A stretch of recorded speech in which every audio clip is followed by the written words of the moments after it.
एक छोटे से गांव में रहने वाला 19 साल का अमन। उसके दिल में एक ही ख्वाहिश थी, एक दिन बड़ा बनकर अपने परिवार की जिंदगी बदल दे।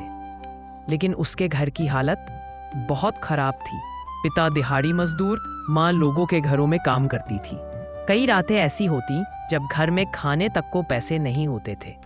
फिर भी अमन पढ़ाई में तेज था। उसकी आंखों में चमक थी, एक ऐसी आग जो उसे आगे बढ़ने के लिए मजबूर करती थी। दिन में वह स्कूल जाता, शाम को फर्नीचर की दुकान पर सामान उठाने का काम करता और रात में पड़ोस के घर की टूटी हुई स्ट्रीट लाइट के नीचे पढ़ाई करता।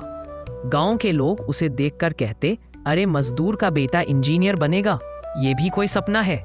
लेकिन अमन ने तय कर लिया था, मेरी मंजिल मेरे हालात तय नहीं करेंगे। 12वीं के बोर्ड एग्जाम में अमन ने पूरे जिले में दूसरा स्थान हासिल किया। उसे शहर के बड़े कॉलेज में एडमिशन मिला।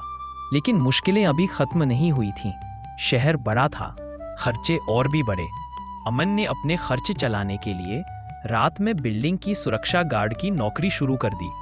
दिन में क्लास, शाम को लाइब्रेरी, रात को नौकरी। नींद तो जैसे उसकी जिंदगी से गायब हो चुकी थी। कई बार वह थक कर बैठ जाता और सोचता, क्या मैं सच में यह सब कर पाऊंगा?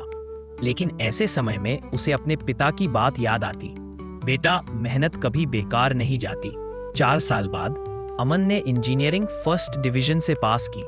लेकिन जब नौकरी का समय आया, कई कंपनियों ने उसके साधारण बैकग्राउंड को देखकर उसे रिजेक्ट कर दिया। किसी ने कहा, तुम्हारे पास अनुभव नहीं है। अमन टूट चुका था, लेकिन उसने अपने आप से कहा, मेरे पास पैसे नहीं, लेकिन हिम्मत अभी बाकी है।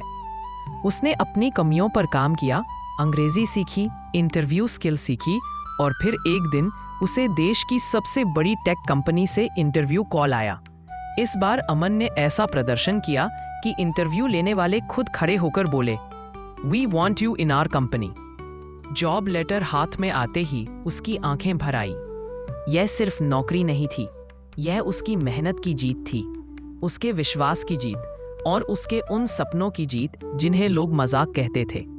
कुछ साल बाद अमन ने न सिर्फ अपने परिवार को गरीबी से बाहर निकाला, बल्कि अपने गांव में एक फ्री कोचिंग सेंटर भी खोला ताकि कोई और बच्चा हालातों की वजह से पीछे न रह जाए।